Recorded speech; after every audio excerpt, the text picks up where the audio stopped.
You're listening to the Options Insider Radio Network, the home of the Options Podcast. For more quality options programs, visit theoptionsinsider.com or search for Options Insider Radio Network in your podcast provider of choice. Listeners can also access all of our programming through our mobile app available in the iTunes and Google Play stores. Select programs are also available via live stream at mixlr.com/options-insider. That's mixlr.com/options-insider. Don't forget to follow along with your favorite programs and submit your own questions for the hosts at twitter.com/options, stocktwits.com/options, facebook.com/theoptionsinsider, or via questions at theoptionsinsider.com.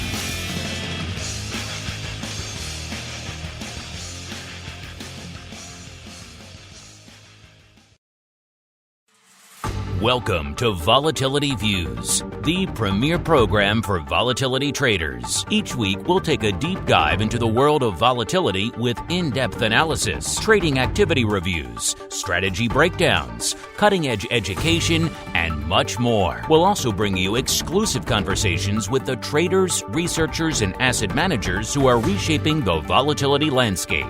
If it involves volatility, then you'll find it on Volatility Views.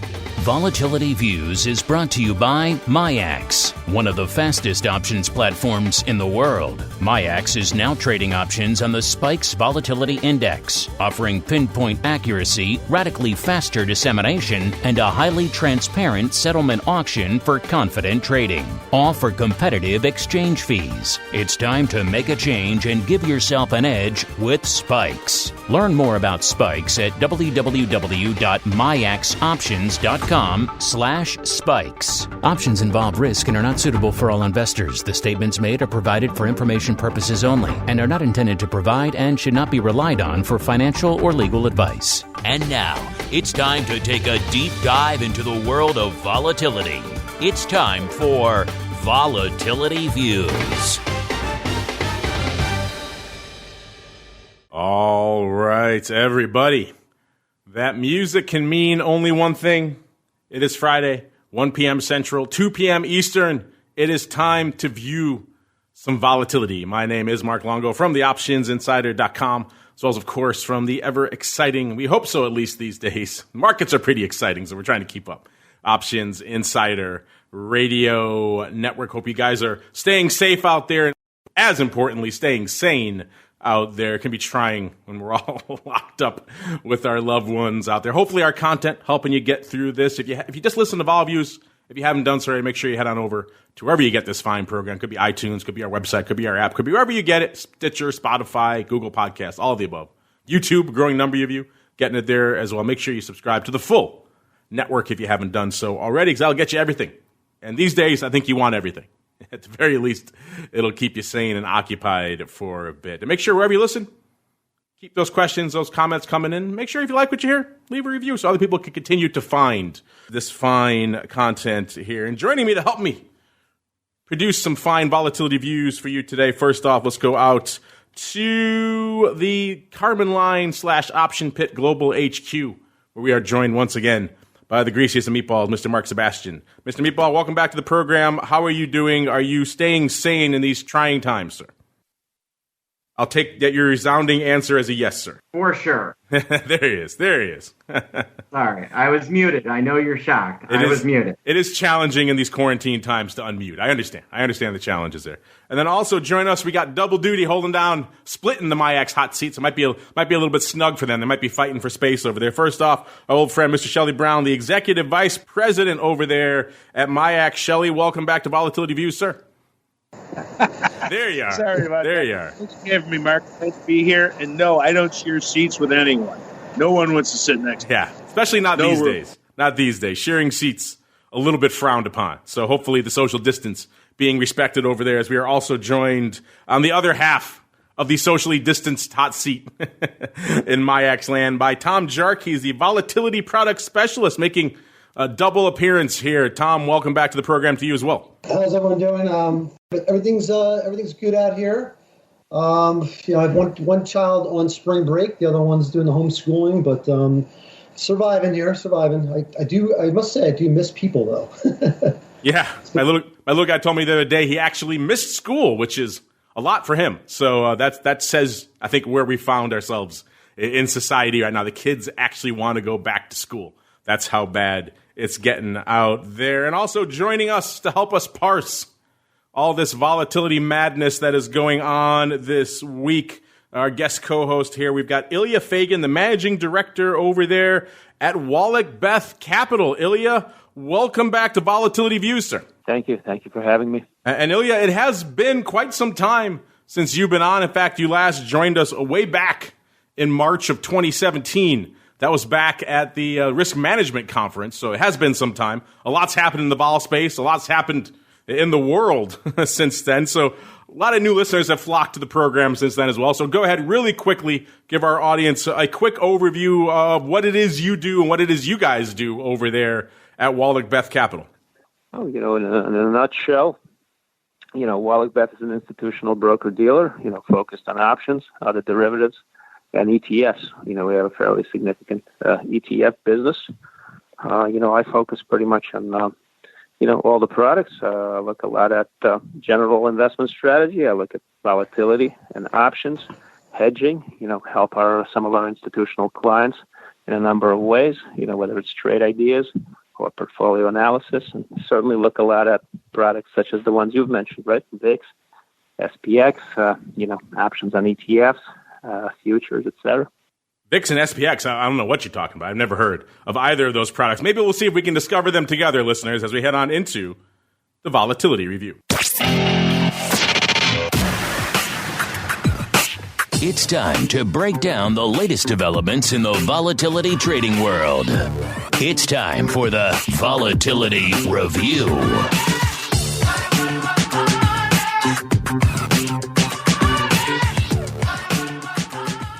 All right, everybody, welcome to the Vol Review. This is indeed the portion of the program where we, surprise, review the week that was and indeed still is on the volatility trading and trending and analysis and unusual activity and all those fun perspectives. And we got another crazy one on our hands today, listeners, because the day people have rumored, have wished for, have hoped for, fingers crossed, may, quote unquote, may be here. Of course, talking about this explosive rally we're seeing on the heels of this potential treatment for the coronavirus. People have been rumoring, and we've talked about Gilead a lot on our option block program. A lot of unusual activity has been swirling about them for a while. People have been hoping this treatment they've been working on may indeed be effective.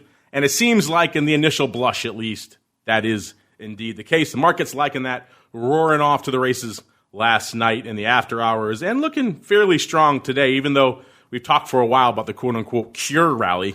I'm not sure if this is exactly what we had in mind, because coming into showtime, we're seeing the NASDAQ up about 0.33%, so not exactly blowing the doors off. We got the S&P up about 1.5%, almost 1.6%, and we got the Dow up about 1.75%. So not quite the extremely trifurcated market like we saw yesterday, where they're all kind of moving in different directions throughout the day, but still moving in the same direction, just varying degrees today. And we got gold and oil selling off. Crude oil just taking it on the chin yet again. They're off. WTI at about an 18 handle now. If you want to dive deep into the vol and what the skew and term structure is saying out there, listeners, I encourage you.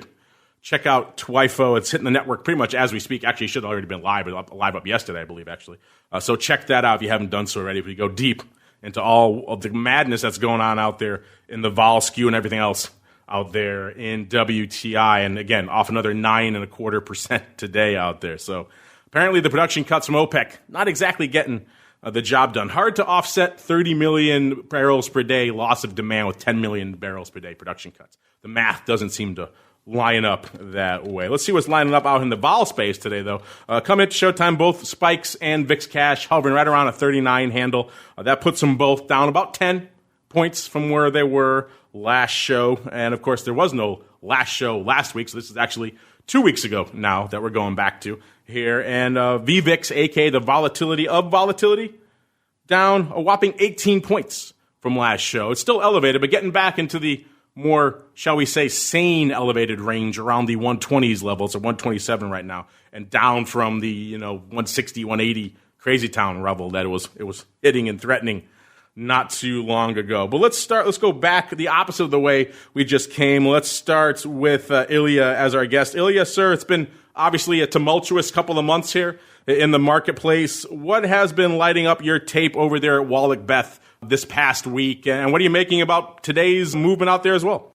Well, I think the general environment's been very much driven by positioning in vol. We saw a very, very large short squeeze in March, heading up into March expiration, where some clearing firms failed.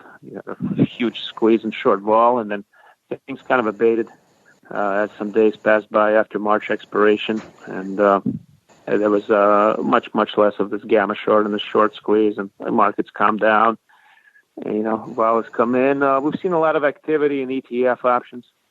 Anything from spiders and XLF and EEM, to there's been a lot of sector rotation. People are trying to, as things have calmed down. You mentioned you're seeing a lot of interest from institutions right now. If you could kind of break it down for our audience a little bit, you kind of mentioned the products they're interested in. What in general are you hearing from these institutional clientele out there right now? Are they coming to you saying, hey, we want assistance really getting long out there? We're looking for more long exposure to the broad market. Are we looking for perhaps short exposure to volatility? If there was one aggregate trend you could kind of label across the broad variety of activity you're hearing and seeing over there, what would you say it is, ILYA? I would say in the past 2 or 3 more interest in, especially for people who've become more defensive and reduced exposure in their portfolios, to add exposure synthetically via selling puts or buying call spreads, or initiating just option trades, which would add exposure, perhaps allowing for a little bit of a pullback from the current rally. But still, it's in line with the positioning reduction we've seen, because, in the ETF world, also in the fund world, we've seen, trillions of dollars go into cash, basically since from February to the beginning of April. So, a lot of people have really de-risked, especially going into the last 2 or 3 weeks. I think the sell side was pretty bearishly positioned, and so was the buy side. So there's been interest in trying to use options as kind of as a synthetic tool to get longer, to increase exposure. That's kind of been the theme. Less so hedging conversations right now. So synthetics to get long, and not really calling up to say, hey, hedge me. I'm worried about this downside. That's kind of interesting. Another development we've talked about a lot on this program and on many others on the network over the course of the past month has just been the extreme liquidity concerns people have had out there in the marketplace right now. Spreads getting wide, displayed liquidity getting pretty small. Volume still managing to hold up, but it's getting harder to find. And particularly, you get beyond those top 50 names or so out there, and liquidity is kind of like a desert out there. You guys pretty much specialize in helping people find liquidity. It's a challenge on a normal market, but I'm curious for you guys, as you're out there trying to help people execute right now, what's it been like over the course of the past month trying to get out there and source options liquidity for clientele? How hard has that been, ILYA? It's not easy. It's not easy, especially when you move beyond the most actively traded names. I would say, the most liquid ETFs, the most liquid options like Microsoft, Apple, things are still pretty good. But once you move beyond that, the screen markets have been fairly wide. It's also been hard to cross things. For example, it's been hard to cross something even with a low delta, with the floors closed, and so forth. So it's definitely been challenging. And, you can see it's hard to improve some of the wider screen markets. And, when the trades also come in with heavy deltas and the market is swinging, 3 or 4% intraday, it's tough for people to provide liquidity in that environment. Yeah, these are definitely challenging markets, I think, to put it euphemistically at the very least. All right, let's keep going around the horn here. Shelly, you're up next here. I love that you're staring right at me. It's freaking me out, which is great. I love it. But Shelly, what's been lighting up your tape since the last time we chatted here? Obviously, it's been busy times. We talked on the last show, beginning of the month, about how MIAX doing pretty strong numbers out here, despite the fact that things are pretty fragmented, pretty crazy. So what's been lighting up your tape since the last time we spoke, sir? Well, it's been relatively quiet for us as an exchange. Obviously, we're very busy. Quote volumes are down from their peak. We went through an expiration cycle with spikes and VIX this week. That went very smoothly. It's been relatively quiet from an exchange perspective, given the amount of volatility that's still taking place in the marketplace.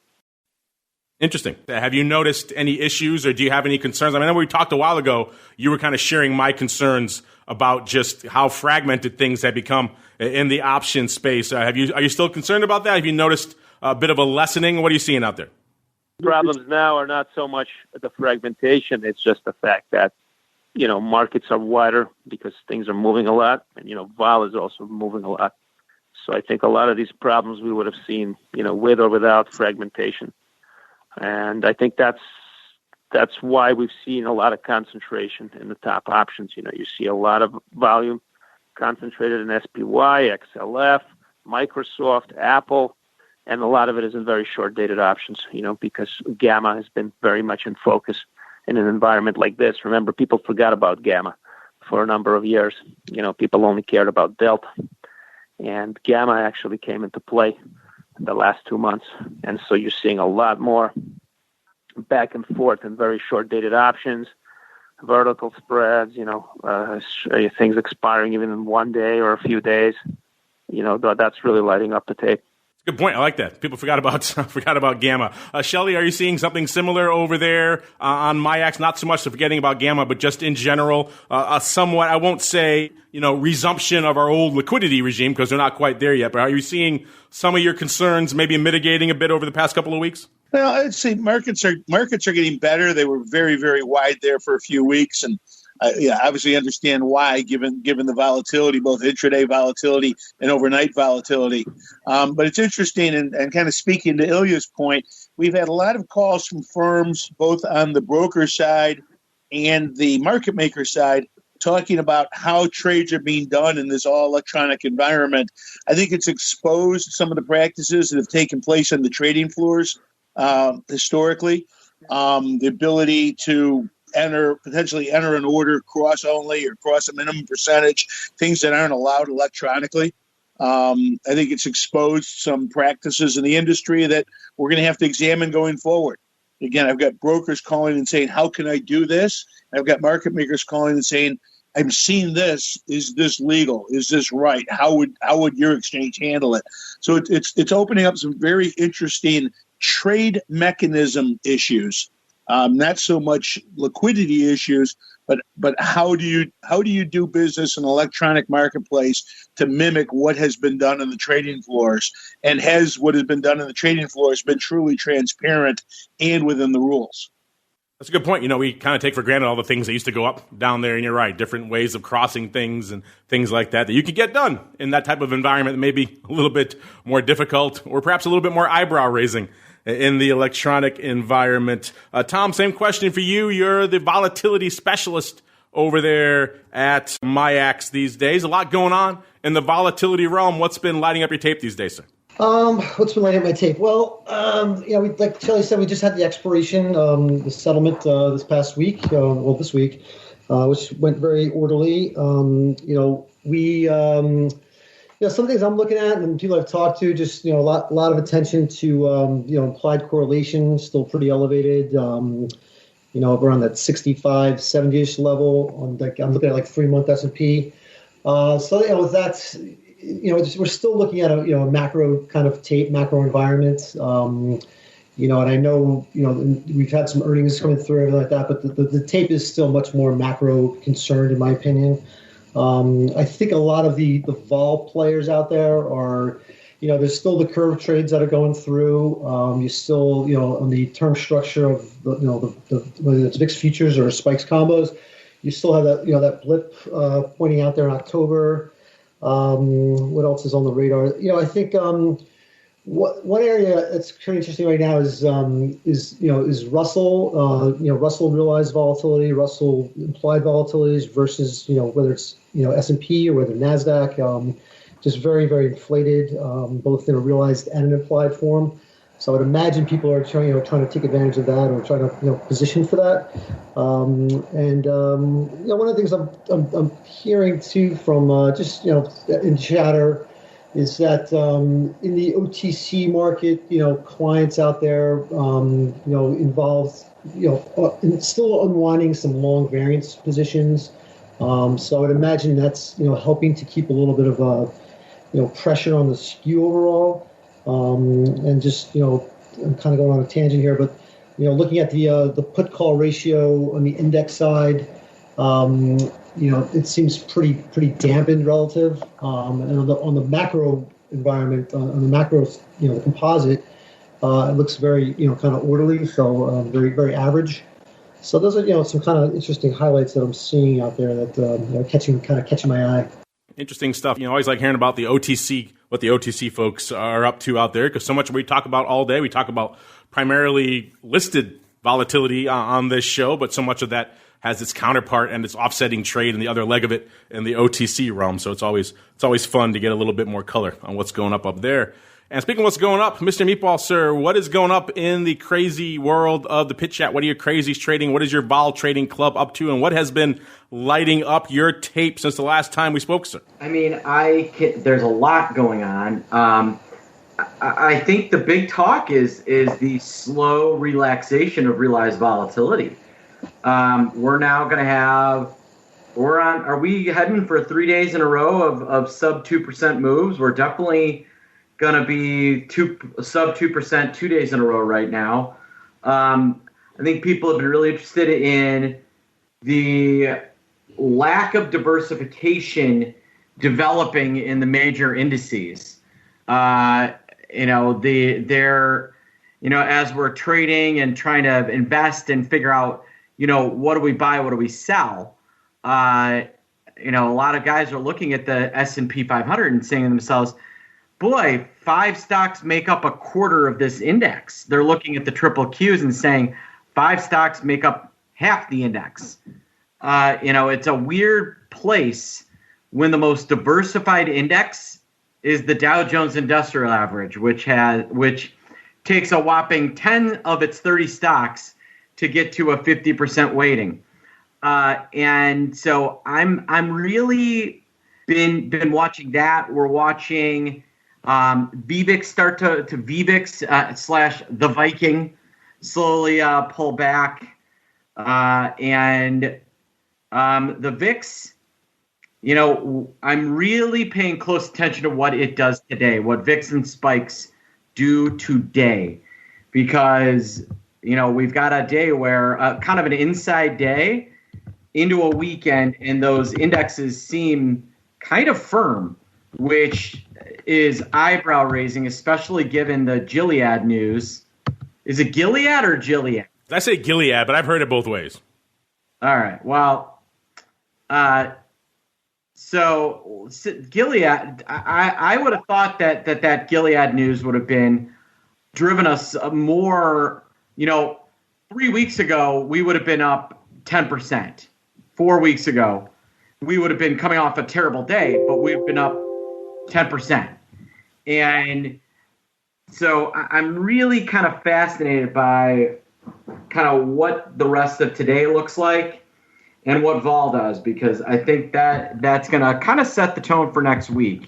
Yeah, you're right. And that's something I was paying attention to. A lot of people have been watching today, because how long have we been talking about this much rumored, much hoped for, quote unquote, cure rally, right? That was the thing that was really going to be the catalyst. If we're going to have a V-shaped recovery, something along these lines that could directly mitigate the effects of the virus would seem to be the thing. That would just send us off back into the stratosphere. Of course, we have had a pretty V-shaped recovery already, so probably some of that having to do with the reason why we're not up 10%, because you're right. If we had this news that come out on the days when we were hitting circuit breakers day after day, we would have been up 10%, if not more. Who knows? We would have hit all the circuit breakers that day to the upside. So it would have been a crazy town out there. Today, not so much. Like I said, about 1.5%, a little more in the Dow, a lot less in the NASDAQ out there. So maybe some people also thinking, hey, despite the fact that we are mitigating new cases, the damage that's already been done to the economy is very real.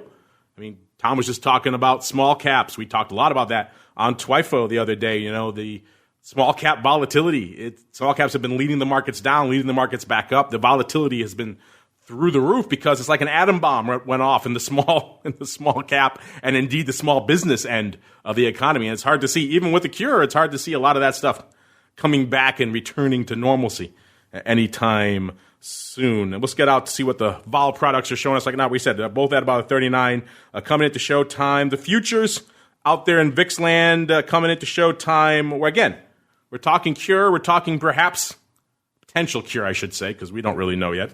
But still, the hope, the optimism is there. Yet, VIX still backward.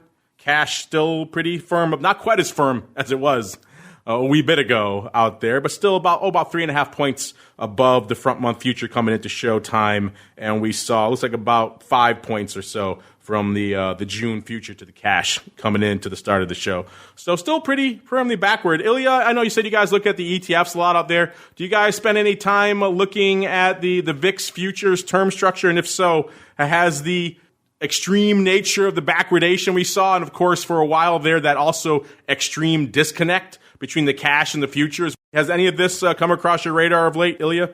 Yeah, people have been very focused on that. And, when we were crazy, we had the April future was front, and then the June future, that spread was as much as minus 20 points.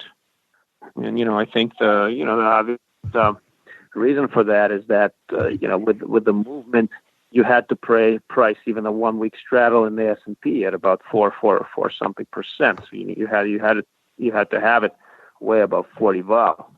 And so that kind of drove the front end of the term structure. And then, the expectation back then was that, we would reopen the economy at least partially by June. So if you looked at the June future, it was kind of oscillating in the high 30s with 40, low 40s being the resistance. And it wasn't really hedging you very much if you were short the front because it had that cap on it.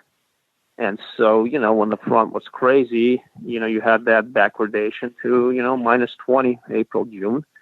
And, as the market rallied and things calmed down and realized volatility has fallen, the front has come in to where it's now pretty much trading, not too far away.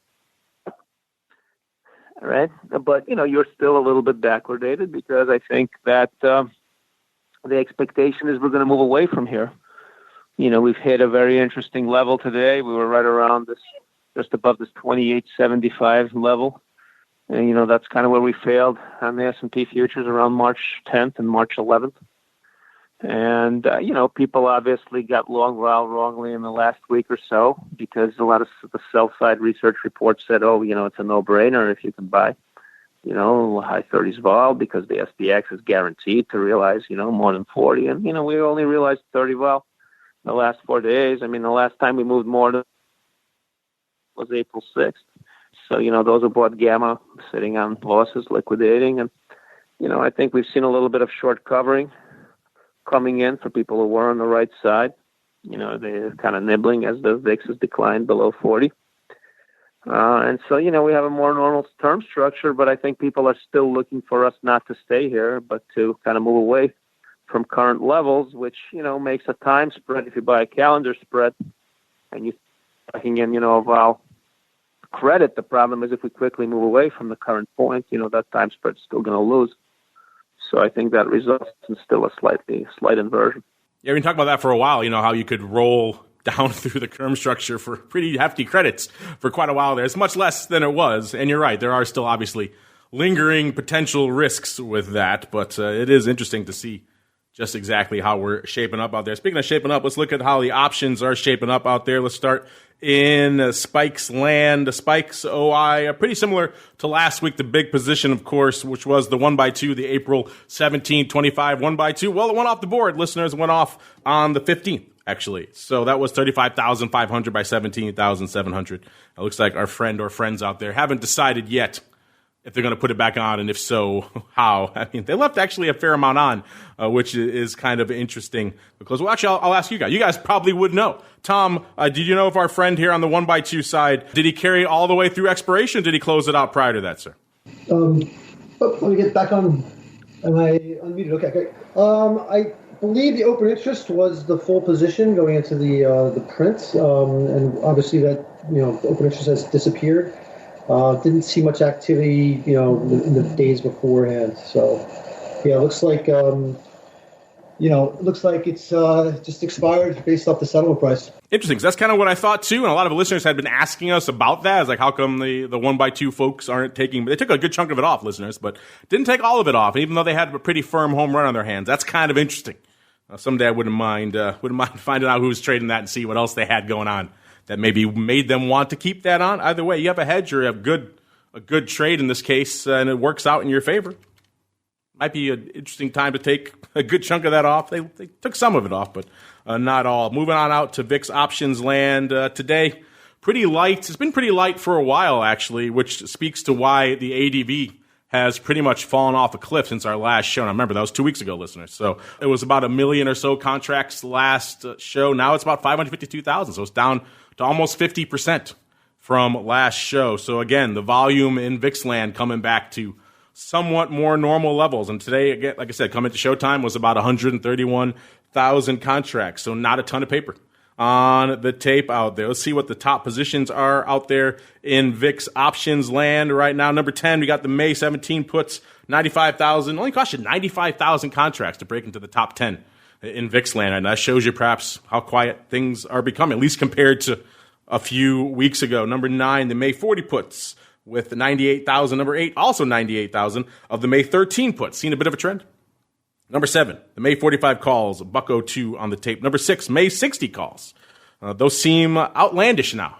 they were in the money not too long ago. May 60 calls, 112 out there. Number 5, the July 28, 113,000. Number 4, June 15 puts, about 118,000. Number 3, May 32 halves, 119,000. Number 2 here, May 28, $1.26 on the tape. And the number 1 position out there in VIX land, still a call, despite what we're seeing out there, still a call with the May 20 calls out there doing, about 148,000 total contracts open. So yeah, looks like it's about 60% calls and 40% puts out there in the top 10 today. Let's move on out to what's been trading out here this week. Like I said, kind of a quiet week. Today, a quiet day, only 131,000 contracts on the tape. The big trades out there are actually the May 72 halves, going up about 11,600 times total today. So May 72 halves. Let's hope they're taking off something that looked pretty good. Probably could have taken it off earlier and looked a little better, but let's hope that's closing at least for a little bit of profit. And we got about 10,000 each of the SEP 13 and 15 puts. Looks like maybe a vertical going up out there as well. But again, not a ton of paper out there to really parse today. Going back to Thursday, a little bit more paper. About 192,000 contracts. The big trade out there, it looks like it was, the big individual option was the July 30 puts going up 21,000 times. And it looks like there was a bit of a funky risk reversal / strangle. You can parse it a couple of different ways. Went up 15,000 times was July 22 puts going up pretty much right off the bid against the July 40-45 vertical at also 15,000 times. So obviously 45,000 contracts total in this one print. That vertical went up for about $1. Looks like they maybe sold the vertical and sold the puts, which is why I say maybe a strangle. Looks like they maybe picked up the calls. Actually, no, the 40 calls. So it looks like they maybe a risk reversal then. It's like they bought the 40 calls. Maybe a bit of a bullish risk reversal out there. So maybe someone out there thinking perhaps the worst is not past us out here. Interesting stuff out there. Also saw 10,000, like we said, the July 30 puts. Those were the big prints out there. 10,000 of those going up pretty much exactly mid-market, 10,000 times. Wednesday, a little bit more active out there. 461,000 contracts to big trades on the day. 68,000 total of the May 60s lighting it up, followed by 36,000 of the 45s in May and 32,000 of the 75s. Looks like it's part of this funky call fly. There was one print of it went up, the May 45, 60, 75 call fly went up 11,860 by 23,720 times total, obviously of about 2x that when you start factoring in, even not more, all the volume that went up on the day. So someone liking the 45, 60, 75 call fly, 1 by 2 by 1. Kind of interesting. That looks like they were buying the fly, though. So a couple of prints on a couple of days. Maybe looking or hedging or speculating that perhaps the worst is not behind us here, at least from a vol perspective. Tuesday, a lot more paper, 649,000 contracts, the big print out there, 42,000 of the SEP 20 puts and 40,000 of the May 29 puts. Looks like there was a bit of a May put vertical that out there as well. The May 29, 32 half put spread went up Looks like on a ratio, about 40,000 times for the 29 puts against 26,300 of the May 32 half puts. Also worth noting, looks like the 20 puts in September traded a couple of different prints of 20,000 each. So that's where that big 40-odd thousand lot came from. And Monday, decently active day, but not a ton of paper out there. The big prints out there looks like 32,000 of the April 40 puts and about 30,000 of the April 42 half puts. And so maybe a bit of a vertical out there as well. Mr. Meatball, I know your crazies in the pitch chat are hanging their hats out there in VIX options a lot these days, as well as some other products. What's in this somewhat quieter week of activity? What was lighting up your tape out here? What caught your eye in VIX options land this week, sir? Yeah, I'm just continue to be fascinated by how expensive downside is. That's kind of been everything I've been trading off of is I don't know why anybody would want to pay 65 cents for the May 25 puts, but if they do, I'm happy to sell them. Same thing in the spike index. Downside vol is really expensive compared to kind of everything else that you would normally see, and that's really the key of everything is that that downside is just absolutely been fascinating. Yeah, how often can we say that the puts are a bit up extremely? Obviously, usually it's the opposite in the vol products.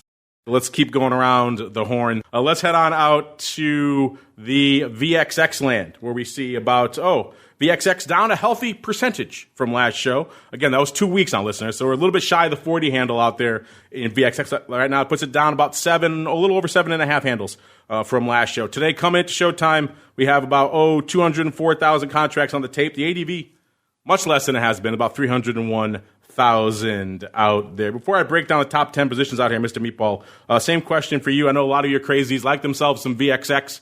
It's been turbulent waters of late out there, a little bit less so this past week. What's been catching your eye out there in VXX land, sir? Yeah, it's been interesting. That has not been nearly as volatile the last couple of days. That it's been this fight between the last week or so. It's been a fight between it.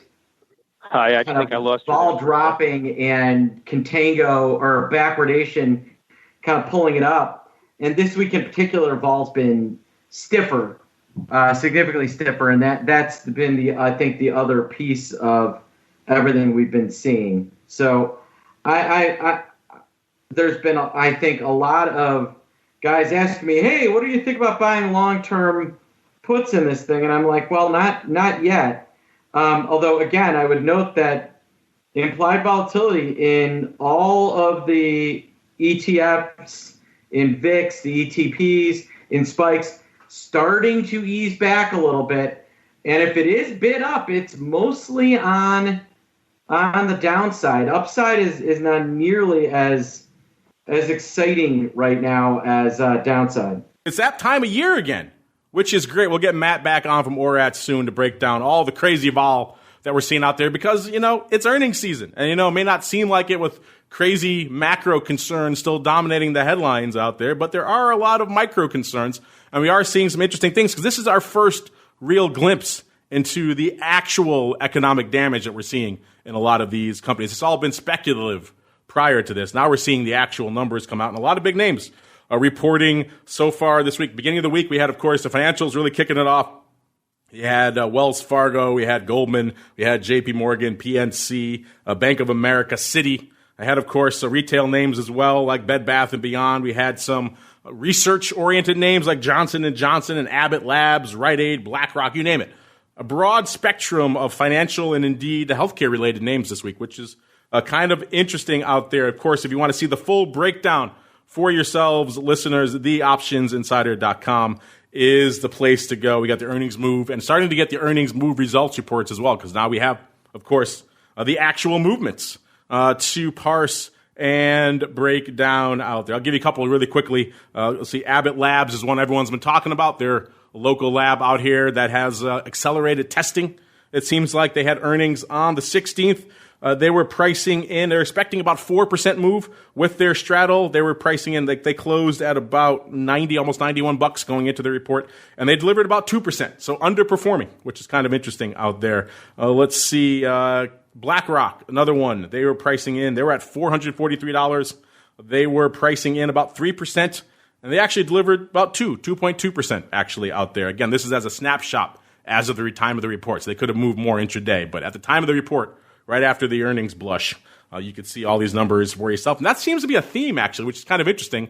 You might think people would be pricing in a lot more volatility, given the fact of all the other shoes waiting to drop this cycle. Yet we've seen a lot of names actually underpricing compared to recent moves from an overall volatility perspective, which is kind of fascinating and perhaps a little counterintuitive. If you guys want to see the full reports for yourselves, the whole breadth of them, like we said, theoptionsinsider.com. Got the earnings season report up there too. Obviously, it's still pretty new. It's just getting filled out. There's names just starting to report. But as we get more names reporting, we'll start updating that report with more numbers, and we'll see how the season is trending. Meanwhile, you guys have a lot of questions on the brain, so let's get to some of you guys, a little bit of your volatility voicemail.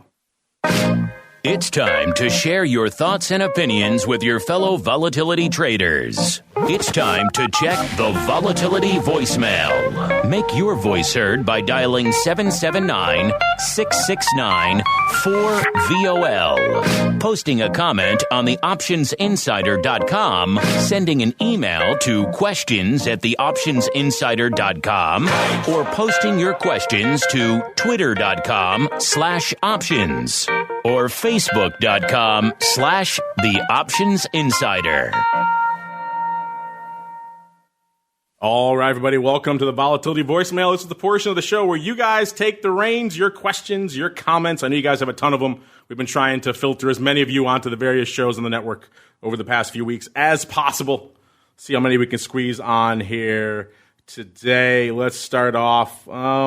Nick, we got a couple of them, Nick, here, looks like. We'll take them in order and see how many we can get to. Nick wants to know, first off, everyone's looking at ways to get long now, including stock substitution strategies like the fig leaf. He's referring to the strategy that Brian always talks about on Options Playbook Radio, which involves stock substitution with a covered call component as well. But he goes on to write, but why does no one talk about stock substitution in volatility products? Or I guess it would be future substitution. I like that instead.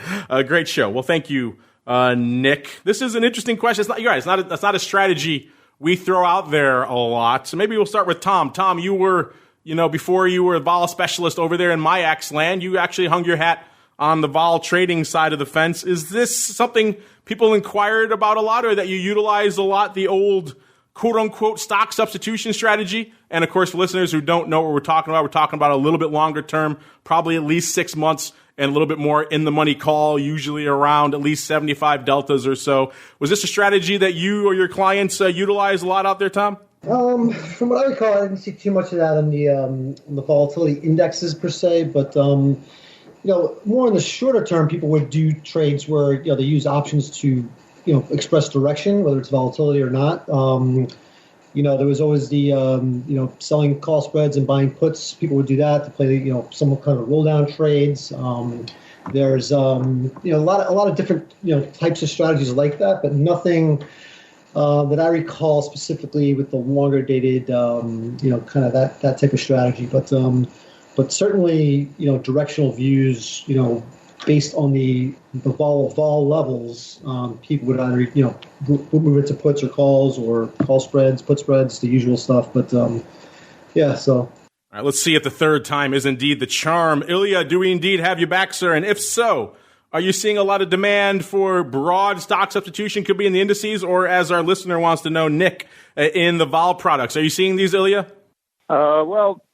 This is the thing. We haven't seen a lot of people doing the money calls and, kind of futures type substitution, because the environment has been one where rates at the short end are zero, and 1 month LIBOR has really come in. So, if you substitute an asset that's paying you, a 2% or more dividend yield with something that's paying you zero on cash, you're actually losing a lot of carry.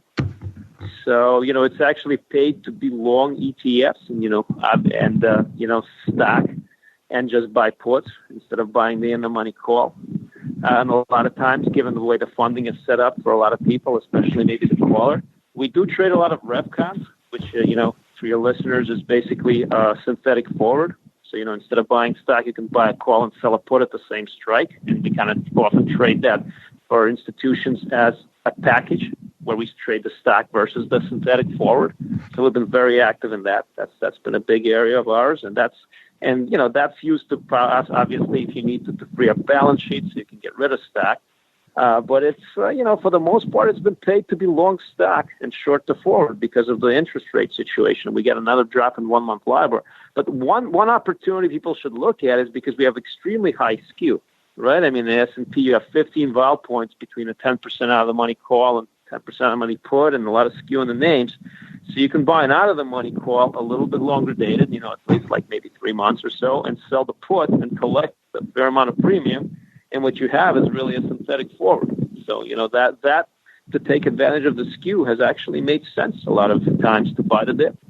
Yeah, I'm always a fan of a good bullish risk reversal, and in a lot of names right now, you're right, those setups are looking pretty favorable. And this is a challenging time for stock/future substitution, as you rightly pointed out there, Ilya, not the least of which, of course, spreads, you start going farther out. Still a little wide, a little dangerous, and of course, the vol is coming in, but it is still pricey to get those longer-term contracts out there. So all of that not exactly favorable for those scenarios. Let's keep moving, see how many others we can squeeze on here. Helene Meisler chiming in saying the VIX is under its 50-day moving average for the first time in months. We don't talk a lot of VIX technical analysis out here. I'll have to go check and see if that's indeed the case. I'm not one to mistrust our listeners here, but that could indeed be the case. Nick has another one. It says, I'm only trading weeklies right now to avoid weekend volatility. Am I being paranoid? Well, Mr. Meatball, a couple of questions we could pack in there. First off, do you agree maybe not an ideal time for a stock/future substitution strategy in a lot of products? And then B, do you agree with Nick's other question here or comment that he's avoiding weekend risk across the board? You think that's a good play, sir? I mean, I think that there are smart ways to take on weekend risk and be able to take advantage of the high vol right now. I was meeting with a client today.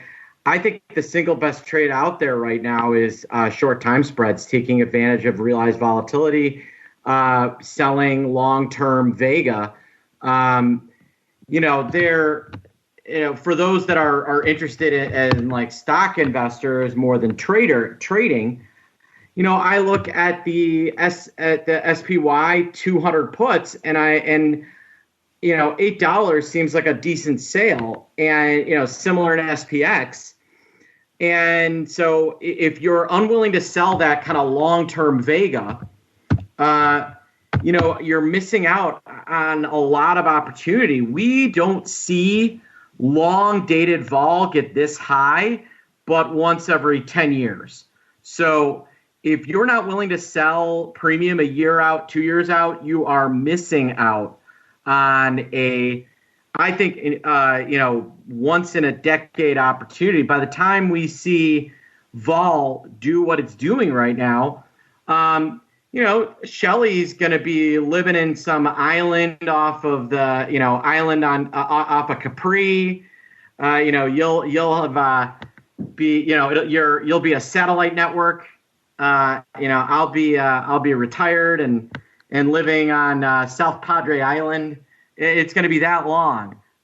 So think of things in that perspective. This is a once a decade type of trading environment. I like it. I like the idea of Shelly on an island like a Roman emperor of old. I like it. All right, we have a lot more questions. We have to keep rolling with the show, listeners. Right on into our final segment, the most difficult, the most dangerous part. Yes, it's time for the crystal ball. It's time to peer into the future and reveal what the volatility gods hold in store.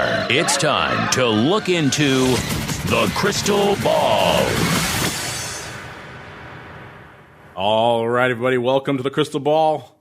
And again, we had no show last week, so when we predicted our vol for 2 weeks ago, we predicted for 1 week, forgetting that was indeed a holiday in the interim there. So we all prognosticated last time. We had actually Tom looking pretty prescient at about a 41. Mr. Meatball's at 41.38. Simon was at a 46. and I was at a little bit higher, 54. It turns out we saw VIX and spikes. Again, there was no action. They were both closed on the show for last Friday, so they both closed on Thursday at about 41.70 or so, 41.67 on the VIX and 41.78 on the spike. So that puts Mr. Meatball actually within about a third to a fourth of a point, depending on where you're looking on which index. Mr. Meatball, I will give you pride of place. Do you want to go first, or do you want to maybe pick someone else to go first? I'll go last, and I'll let you go first if you like, Mr. Longo. I could go first, and I usually like to, but when we have a guest, I like to be charitable. So I will allow our guest, Mr. ILYA. ILYA, if you're not familiar, this is the portion of the show where we attempt to try to prognosticate what the heck's going to be happening in volatility this time next week. So at the close of the show, right around 2 o'clock Central, 3 Eastern, this time next week. So ILYA, if you have a speculation in mind, could be for VIX, could be for SPICE, could be for something else, of where you think those indices will be a week from now, have at it, sir. Oh, my guess is the VIX will be somewhere around 42. Well, I like Look at that. Wow. Straight, he came prepared, straight up. Not balking at all. 42 there for ILYA. I like it. And Tom, since you were a pretty close second last time, I'll let you go second now as well. Tom, what are you feeling for this time next week from a SPICEs and indeed a VIX perspective, sir? Okay, well, in full disclosure, these are my own opinions and not that of the exchange, just to put that out there. But I think I used that term dampening last time, and I think you liked it, but I do think we still see a little more dampening of this, both the realized, and I'm going to go with like a 35-ish number. 35-ish. All right, I like it. I'm going to put you down for a 35-ish. There we go. Out there. And Mark asked to go last, so I will go next here. You know, lately, it was looking pretty good. Beginning of the year, I was unerringly precise in my guesses, and then, fell into a little bit of the Russell Rhodes role over the last few episodes where I was getting higher in the vol space. I wasn't feeling this fade, and of course, I've been off the last couple of weeks. As a result, I should mention, by the way, listeners, coming at the end of the show here, we're seeing both VIX, cash, and spikes right around a 39.5 or so out there. So that's kind of where we're lining up right now. So we got ILYA saying a little bit more here to the upside out here, and Tom going a little bit lower. That's what I get for letting ILYA go first. I was feeling a little bit more, not a ton, a little bit more. So ILYA's kind of right where I like. So tell you what, I'll give him a little bit of breathing room. And I'm going to say we have a little bit less upside. Well, kind of almost unched, about a point higher. I'm going to say we're at a 40.5 this time next week. So staying a little bit firm, gaining a point, but not a huge amount of net movement on the week. All right, Mr. Meatball, I bought you as much time as I possibly could, sir. The floor is yours. What are you feeling for this time next week? 38.12. 38.12. Look at you. All sorts of precision involved. There's a 38.12. All right, so listeners, I'll break down our market for you here. We got Tom on the downside at a 35-ish, and then we've got Mr. Meatball coming right behind him, 38.12. Then me at about a 40.5, and ILYA playing the top spot there at a whopping 42. All right, everybody. That music means, unfortunately, we've come to the end of an epic sojourn through the world of volatility. If you guys need more volatility in your air holes, I encourage you. If you're interested on the earnings side, you want to check out more tickers, theoptionsinsider.com is the place to go. Click on that Options, News, and Articles tab. Top right corner, you'll get all the reports. As soon as we have them, we put them up for you, so you guys can see. I know you guys like that stuff this time of year especially, so stay tuned for that. You can do your own earnings volatility analysis. Pick a ticker. I don't care which one it is. If it's coming up in the near future or already reported, it's going to be up there. We don't have time to do even a fraction of the ones that are. We'd probably do a whole earnings volatility show if we wanted. So check them out for yourselves, theoptionsinsider.com. Meanwhile, let's go around the horn. Let's start with our guest, ILYA.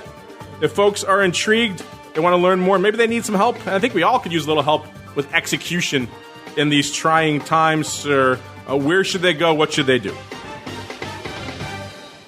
right, so it looks like the magic of technology not holding up for us yet again. Check them out for yourselves, their listeners.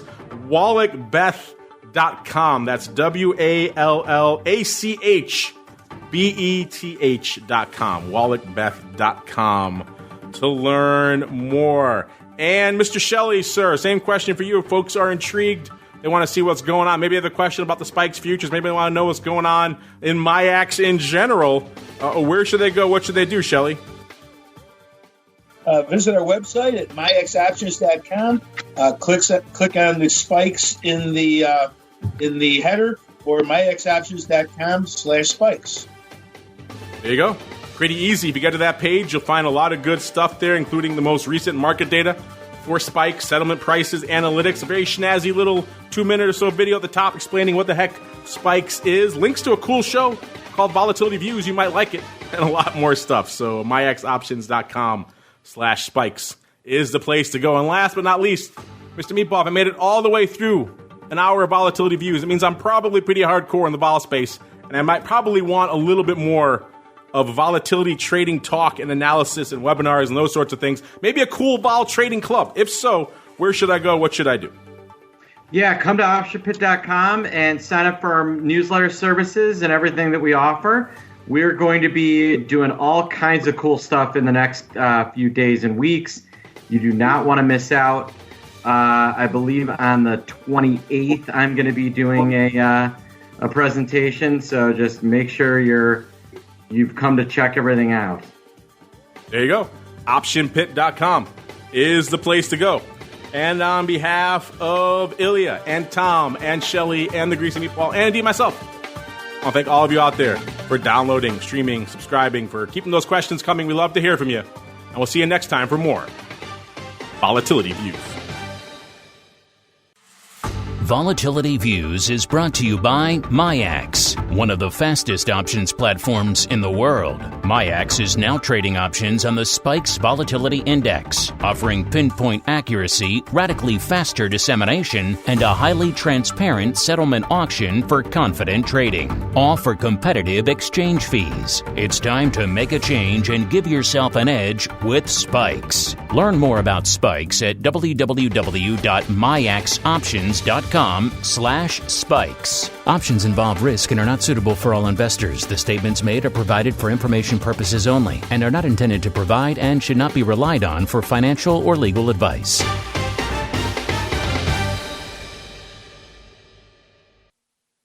You're listening to the Options Insider Radio Network, the home of the Options Podcast. For more quality options programs, visit theoptionsinsider.com or search for Options Insider Radio Network in your podcast provider of choice. Listeners can also access all of our programming through our mobile app available in the iTunes and Google Play stores. Select programs are also available via live stream at mixlr.com/options-insider. That's mixlr.com/options-insider. Don't forget to follow along with your favorite programs and submit your own questions for the hosts at twitter.com/options, stocktwits.com/options, facebook.com/theoptionsinsider, or via questions at theoptionsinsider.com.